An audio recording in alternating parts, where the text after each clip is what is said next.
Okay, welcome to talking about how Python can fit in with maths at the basic Year 7 level. So the first thing we're going to talk about is that Python, as a programming language, can be used like a very, very fancy calculator. So the way we're going to demonstrate that is we're going to go into this editor here, and we're going to use the print function. So if we type in the word print, and we open up the parentheses, anything that we put inside the parentheses will be evaluated as a mathematical expression. Okay, so we can do 1 plus 1. Okay, and if we go over here and click on the run button, we will see 2. So that is the Python programming language being used as a calculator where we can put any mathematical arithmetic kind of expression within the brackets and it will be evaluated. Okay, so 1 plus 1, we saw that. If we want to do multiplication, the sign that we use in Python is the asterisk sign. So that is shift 8 there.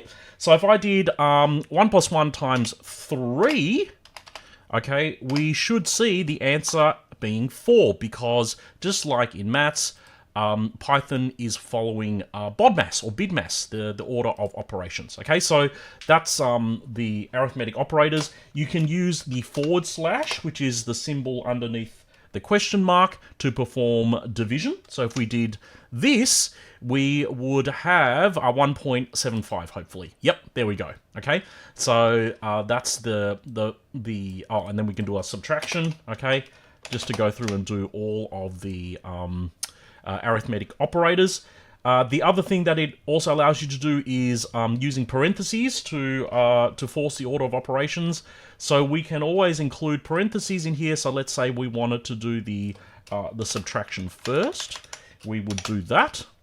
Okay, we would put the subtraction in parentheses, and it would do that first.